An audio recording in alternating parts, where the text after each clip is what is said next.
Hello students, welcome to Study Valley. मैं हूं भाग्यश्री और आज हम पढ़ने जा रहे हैं साइंस की 8th स्टैंडर्ड का सेकेंड चैप्टर का part 2, right. Harmful microorganisms. Okay, चलो देखते हैं। Microorganisms are harmful in many ways, of course, क्योंकि इससे बहुत सारे डिसीजेस फैलते हैं, बहुत सारी बीमारियां होती है। Some microorganism cause diseases in human beings, plants and animal. सिर्फ ह्यूमन बींग को ही नहीं, प्लांट्स और एनिमल्स को भी माइक्रो ऑर्गेनिजम्स की वजह से डिसीजेस होते हैं, डिसीजेस फैलते हैं। Plants and animals, such diseases causing microorganisms are called pathogen. मतलब जो ऐसे डिसीज कॉजिंग माइक्रो ऑर्गेनिजम्स है उसको क्या कहते हैं हम? Pathogen, right. याद रखना, disease causing microorganisms called as pathogens, ठीक है। सब माइक्रो ऑर्गेनिज्म स्पॉइल फूड, ठीक है। माइक्रो ऑर्गेनिज्म जो है वो खाना अगर खुला है, वहाँ पे रख दिया, खुला हुआ खाना ऐसे रख दिया, तो उस पर क्या होता है? माइक्रो ऑर्गेनिज्म बैठ जाते हैं। जैसे कैरियर क्या होता है? मक्खी। मक्खी अगर खाने पे बैठ गई तो खाना क्या होता है? अपना स्पॉइल्ड हो जाता है, दूषित हो जाता है, कंटामिनेटेड हो जाता है। तो उससे क्या होता है? Micro organism spoiled food spoil कर देते हैं। क्लोथिंग, लेदर भी कभी कभी उस पर भी आपने देखा होगा, कपड़े पे कभी गीला रह जाए तो उस पर भी बुरशी लगती है, फंगस लगता है। तो ये भी है, माइक्रो ऑर्गेनिज्म ही है, वो भी कपड़े को, लेदर को ख़राब कर देते हैं, राइट। तो ये हमारे लिए सारे हार्मफुल है। Disease causing microorganisms in humans, ठीक है। Pathogen enter in our body through air we breathe, the water we drink, the food we eat, ठीक है। पैथोजन जो है कैसे एंटर करते हैं हमारी बॉडी में? थ्रू द एयर, हम सांस लेते हैं, सांस के थ्रू जो है वो अंदर जाते हैं माइक्रो ऑर्गेनिजम्स कुछ। वाटर, हम पानी पीते हैं, पानी से भी हमारी बॉडी में कुछ कुछ माइक्रो ऑर्गेनिजम्स चले जाते हैं। खाना खाते हैं, खाने पे भी अगर हम ट्रांसमिट हो जाता है, किसी पे कंटामिनेटेड हो जाता है फूड, तो हम उस पर बैठी हुई मक्खियाँ वगैरह, कभी कभी हमारा ध्यान नहीं रहता, हम खुला हुआ फूड या फिर बाहर का फूड खा लेते हैं, उस पर भी छोटे छोटे माइक्रो ऑर्गेनिजम्स होते हैं जो हमको नहीं पता रहता, तो वो हमारे अंदर चले जाते हैं, right. They can also get transmitted by direct contact with N infected person. जो किसी पर्सन को कोल्ड फ्लू है, हम उसके डायरेक्ट कॉन्टैक्ट में आ गए, उसे थोड़ा बहुत बात कर ली या फिर ऐसे ही डायरेक्टली कॉन्टैक्ट में अगर आ गए हम, तो उससे भी हमको क्या होता है? इन्फेक्शन हो जाता है। और एनिमल से भी हो जाता है। Microbial diseases that can spread from an infected person to healthy person through air, water, food, physical contact are called as communicable diseases. क्या होता है कम्युनिकेबल डिसीजेस? मतलब जो एक इन्फेक्शियस पर्सन है, उसके साथ, मतलब उसके साथ बैठने से, बात करने से, फूड खाना, ये सब सारी चीज़ें शेयर करने से जो डिसीजेस फैलते हैं उसको क्या कहते हैं हम? Communicable diseases, right. जैसे कोल्ड, कफ, ये फ्लू वगैरह, ये सब डिसीजेस जो है छोटे छोटे, ये सारे जो है वो ऐसे कम्युनिकेबल डिसीजेस है। मतलब through air, food, physical contact से ये फैलते हैं, तो इसको क्या बोलेंगे अपन? Communicable diseases, right. For example, cholera, common cold, chicken pox और tuberculosis, these are the examples of communicable diseases. When a person suffering from common cold sneeze find droplets, मतलब कैसे क्या होता है? किसी पर्सन को कोल्ड हो गया तो वो स्नीजिंग के थ्रू, मतलब छींक आती है उसको, तो स्मॉल ड्रॉपलेट्स कैसे हवा में गिरते हैं, या फिर किसी पर्सन के ऊपर वो हवा में ऐसे किसी और दूसरे पर्सन के कांटेक्ट में आ गए सपोज, और उसकी बॉडी पे वो माइक्रो ऑर्गेनिज्म बैठ गए, उसकी बॉडी में एंटर कर गए गलती से, तो उसको क्या होता है? उसको भी फ्लू हो जाता है। फिर सेम प्रोसेस रिपीट, स्नीजिंग के थ्रू फाइन ड्रॉपलेट्स जो है वो मॉइस्चर हवा में जाते हैं, थाउजेंड्स ऑफ ड्रॉपलेट्स गिरते हैं स्नीजिंग में, और किसी दूसरे पर्सन के कांटेक्ट में आ जाने से उसको भी कोल्ड फ्लू हम देखते हैं, ठीक है। There are some insects and animals which act as a carrier of the diseases causing microbes. कुछ कुछ ऐसे एनिमल्स और इंसेक्ट्स भी होते हैं, जैसे यहाँ पे गिवन है मक्खी, ठीक है।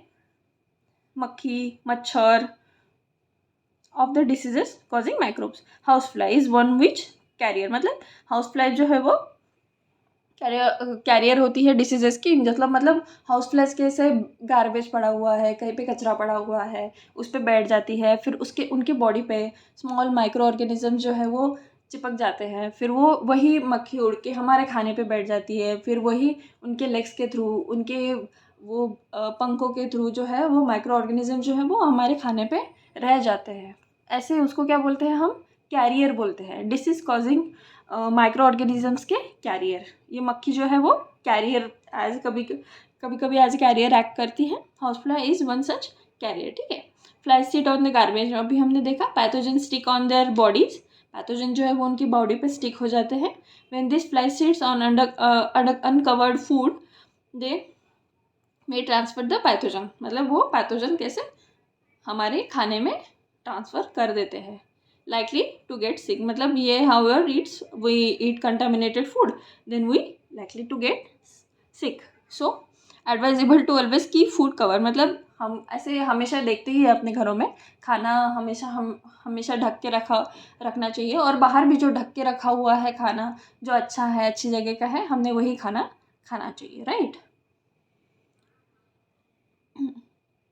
Another example of carrier is female anopheles mosquito. इससे क्या होता है, malaria, this is malaria causing mosquito, याद रखना, female anopheles mosquito which carrier of parasite of malaria that is plasmodium. Female aedes mosquito acts as a carrier of dengue virus, right? Female Aedes mosquito acts as a carrier of dengue virus.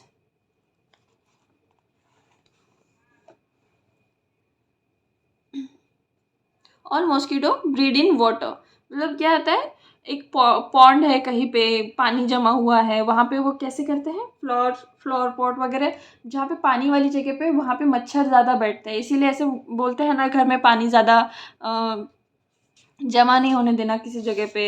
एक जगह पे ज़्यादा पानी होने से क्या होता है, वहाँ पे मच्छर आ जाते हैं, और मच्छरों से क्या होता है, बीमारियाँ फैलती है। चलो देखते हैं हम कुछ डिसीजेस माइक्रो ऑर्गेनिजम्स जो होते हैं वो।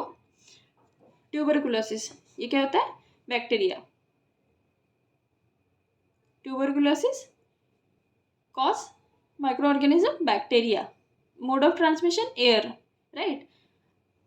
मीजल्स वायरस से होता है, एयर के थ्रू ट्रांसमिट होता है। चिकन पॉक्स वायरस से होता है, एयर कॉन्टैक्ट से होता है। पोलियो वायरस से होता है, और एयर एंड वाटर से हो जाता है, ठीक है। इसका प्रिवेंशन देखते हैं। प्रिवेंशन एक ही है, keep the patient in the complete isolation, मतलब पेशेंट को कंप्लीट आइसोलेशन में रखना चाहिए। Keep the person belongings of that patient away from the those who others, मतलब जो पर्सन की चीज़ें हैं, कुछ पर्सनल बिलोंगिंग्स है, उसको अलग रखना चाहिए। टीबी, मीजल, चिकन पॉक्स, पोलियो, ये सारे डिसीजेज जिसको हो रखे हैं ना, उसकी सारी, मतलब किसी चीज़ को हमने तब तक हाथ नहीं लगाना चाहिए जब तक वो पर्सन ठीक नहीं हो जाता, राइट। क्योंकि उससे क्या होता है, हमें भी इन्फेक्शन होने का डर होता है। Vaccination to get suitable age at suitable, मतलब ये सारी चीज़ों की वैक्सीनेशन अवेलेबल है। वैक्सीनेशन हमको सही से लेना चाहिए प्रॉपर एज में, राइट। चलो देखते हैं नेक्स्ट, कोलेरा टाइफाइड। कोलेरा कैसे होता है, bacteria, both causes from bacteria. Cholera and typhoid कैसे होता है, कंटामिनेटेड फूड एंड वाटर। कैसे फैलता है ये, कंटामिनेटेड फूड एंड वाटर के थ्रू। तो क्या होता है, मेंटेन, प्रिवेंशन क्या है इसका, maintain personal hygiene, good sanitary habits, मतलब हाथ धोना, नहाना, हाथ धोना, साफ़ सुथरी रखना, घर साफ़ सुथरा रखना, साफ़ सुथरी जगह पर रहना, ये क्या है, सैनिटरी हैबिट्स है। कंज्यूम प्रॉपर कुक फूड और बॉइल्ड ड्रिंकिंग वाटर, मतलब सही से बॉईल किया हुआ पानी पीना, सही से कुक फूड खाना, ओपन फूड ना खाना। कंटामिनेटेड फूड और वाटर को हम कंज्यूम नहीं करेंगे तो हमको ये चांसेस है कि हमको ये टाइफाइड एंड कॉलेरा कभी ना हो, राइट। वैक्सीनेशन भी है अवेलेबल, वैक्सीनेशन के थ्रू भी इसको हम कम कर सकते हैं। हेपेटाइटिस ए कॉजिंग वायरस कैसे होता है, वाटर से। और प्रिवेंशन क्या है, drink boiled drinking water and vaccination, ठीक है। ड्रिंकिंग बॉइल्ड वाटर तो हर किसी में है, तो बॉइल्ड वाटर तो हमेशा ड्रिंक करना ही चाहिए। मलेरिया कैसे, कहाँ से होता है, प्रोटोजोआ से। किससे, कॉजिंग माइक्रो ऑर्गेनिज्म क्या है, प्रोटोजोआ, याद रखना। मलेरिया कॉज प्रोटोजोआ, मॉस्किटो क्या है, याद होगा ना आपको, अभी बताया, फीमेल एनाफिली मॉस्किटो, प्लाज्मोडियम, ठीक है। Use mosquito net, mosquito repellent, घर पे होता है ना, गुड नाइट लगा दिया। पुराने ज़माने में क्या होता है, नेट यूज़ करते थे, मॉस्किटो नेट यूज़ करते थे। अभी तो गुड नाइट आ गया, रिपेलेंट आ गया, तो हम वो यूज़ करते हैं। स्प्रेइंग इंसेक्टिसाइड्स, वो घर में इंसेक्टिसाइड्स होता है, हम पेस्ट कंट्रोल करते हैं, तो उससे क्या होता है, इसके चांसेस कम हो जाते हैं मलेरिया के। तो उससे मच्छर वगैरह मर जाते हैं ज़्यादा। तो पर ऐसे बहुत सारी जगह पे पानी वगैरह जमा हुआ होता है, तो ऐसे रखना नहीं चाहिए जहाँ पे मच्छर वगैरह आते हैं, तो उससे फिर हमको डिसीजेस कम होने का चांसेस है। क्लीनलीनेस रखनी चाहिए, क्लीनलीनेस रखें तो डिसीजेस नहीं होंगे। Some of the common diseases affecting humans, their mode of transmission and few general methods of the prevention are shown in the table. These are the some diseases, common diseases affecting humans, right? Sorry, ये plants के हैं, ये humans के हैं। अभी हमने देखे humans के, ठीक है। Disease causing microorganisms in animal, animals के हमने अभी देख लिए, हम प्लांट्स के भी देखते हैं। चलो क्या है नेक्स्ट, प्लांट डिसीजेस। सिट्रस कैनकर कैसे होता है, बैक्टीरिया से। Mode of transmission air, rust of wheat, मतलब वीट को कैसे रस्ट लग जाते हैं, कभी कभी देखा होगा आपने वीट पे बस सफ़ेद सफ़ेद सफ़ेद ऐसे हो जाता है, उसको क्या बोलते हैं हम, fungus, fungi. Mode of transmission क्या होता है, एयर से, सीड्स से भी आता है, कभी कभी एयर से भी आता है। भिंडी पे क्या होता है, एलोवेन मोजेक ऑफ भिंडी क्या होता है, ओकरा। भिंडी को क्या कहते हैं इंग्लिश में, ओकरा, ओके। तो इसको क्या होता है, वायरस, कैसे होता है, इंसेक्ट से। These are some diseases cause by micro organism to the plants, ठीक है। अब नेक्स्ट देखते हैं फूड पॉइजनिंग। फूड पॉइजनिंग कैसे होता है, जो बाहर हम फूड रखा हुआ होता है, कंटामिनेटेड फूड हम इंटेक कर लेते हैं, तो उससे क्या होता है, वी स्टार्ट वोमिटिंग शुरू हो जाती है, और उसको क्या कहते हैं, फूड पॉइजनिंग कहते हैं, ठीक है। Bujo was invited by his friend to party and he ate variety of food stuff, right? On reaching home, he started vomiting and had taken to hospital. The doctor said that this condition could be due to food poisoning. मतलब गलती से contaminated food खा लिया, party में गया, वहाँ पे बहुत सारा खाना रखा हुआ था, गलती से कंटामिनेटेड फूड खा लिया, उसको क्या होता है, उससे फूड पॉइजनिंग हो जाता है। कंटामिनेटेड फूड से, कंटामिनेटेड वाटर अगर ड्रिंक करते हैं तो उससे क्या होता है, हमको फूड पॉइजनिंग हो जाती है। जैसे अभी बताया मैंने कि इंसेक्ट्स पे, मक्खियाँ वगैरह कुछ इंसेक्ट खाने पे बैठ जाते हैं, उनके बॉडी पे माइक्रो ऑर्गेनिजम्स होते हैं, वो माइक्रो ऑर्गेनिजम्स हमारे खाने पे फिर ट्रांसमिट हो जाते, बैठ जाते हैं, फिर कैसे जो डिसीजेस है वो ट्रांसमिट हो जाते हैं, ट्रांसफ़र हो जाते हैं हमारे खाने में, तो उससे हमको फूड पॉइजनिंग होती है इनटेक करने से वही फूड। चलो नेक्स्ट देखते हैं food preservation. We have learn about the methods of how to preserve, store and food grains, मतलब फूड ग्रेन्स कैसे स्टोर करते हैं वो हमने पहले चैप्टर में देखा। How do you preserve cook food, अभी हम कुक फूड कैसे करते, तो कुक फूड कैसे प्रिजर्व कर सकते हैं, जैसे हमारे घरों में देखा होगा आपने, फ्रिज में रखा जाता है, ठीक है, बॉईल किया जाता है खाना उबाल के रखते हैं, ढक के रखते हैं और फ्रिज में रखते हैं। तो ये कैसे है, फूड प्रिजर्वेशन के कुछ मेथड्स है। ज़्यादा ऑयल डाल के, विनेगर डाल के, ऑयल डाल के, नमक डाल के, शुगर डाल के, ये सब चीज़ें ऐड करके हम, दीज आर फूड प्रिजर्वेटिव्स, इसको हम खाने में ऐड करके हमारे फूड को स्पॉइल होने से बचा सकते हैं। Spoiled food emits bad smell and has bad taste and change colour in spoiling food chemical reaction. तो जो फूड होता है वो स्पॉइल्ड हो जाने के बाद उसमें से कैसे स्मेल आने लगती है, तो ऐसे खाना जनरली नहीं खाना चाहिए, right. Latest study common methods of preserving food in our home.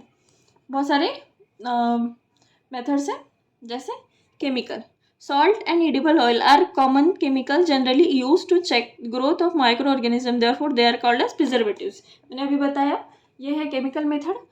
Salt और एडिबल ऑयल जो है वो हम बहुत मात्रा में उसमें नमक, और आपने देखा होगा पिकल में, अचार की बर्नी जो होती है उस पर बहुत सारा तेल होता है ऊपर, ऐसे नमक भी डालते हैं ज़्यादा बट उसमें बहुत सारा तेल डालते हैं, उसको क्या कहते हैं, preservative.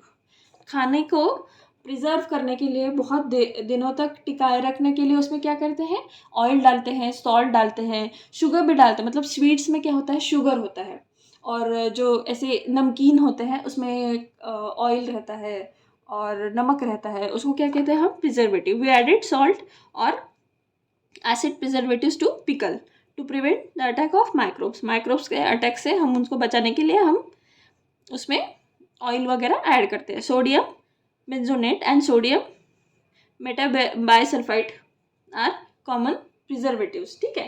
These are also used in jams, squashes. Jams में भी यूज होता है। जैम्स में क्या डालता है ज़्यादा, sugar, right. Preservation by common salt. Common salt has been use to preserve meet.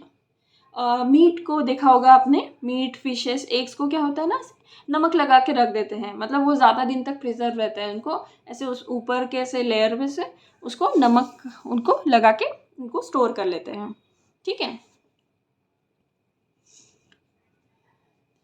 Next, preservation by sugar. Jams and jellies and squashes are preserve by sugar. ये कैसे है, जेलीज और ये जैम्स जो स्वीट होता है वो कैसे, शुगर प्रिजर्वेटिव उसमें ऐड किया जाता है। Sugar reduces the moisture content which inhabited the growth of bacteria and which spoil food. मतलब जो फूड स्पॉइलिंग बैक्टीरियाज होते हैं उनको अवॉइड करने के लिए हम शुगर ऐड करते हैं, क्योंकि शुगर जो है वो खाने में का जो है एक्सेस मॉइस्चर जो है वो सोख लेता है। मॉइस्चर सोख लेने की वजह से क्या होता है, फिर वो खाना ड्राई हो जाता है, उस पर माइक्रोब्स अटैक नहीं होता, ठीक है। नेक्स्ट देखते हैं, preservation by oil and vinegar, ठीक है।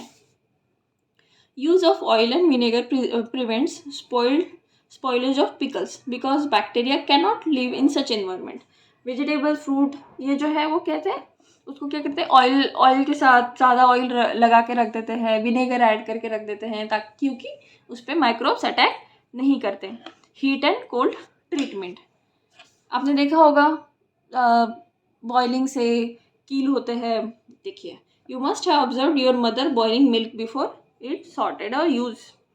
कैसे, बॉइलिंग से माइक्रो ऑर्गेनिज्म किल हो जाते हैं, उसमें के एक्सेस वाटर जो है वो किल मतलब इवापोरेट हो जाता है, तो इससे हमारा खाना अच्छा रहता है, उसमें के जो माइक्रो ऑर्गेनिजम्स है उस पर नहीं अटैक करते। इसलिए खाने को ज़्यादा बॉईल करने से या फिर एकदम कम डिग्री टेम्परेचर पे रखने से उस पर माइक्रो ऑर्गेनिजम्स का अटैक नहीं होता। इसीलिए हम खाना कैसे एकदम लो टेम्परेचर पे मतलब फ्रिज में रखते हैं, राइट।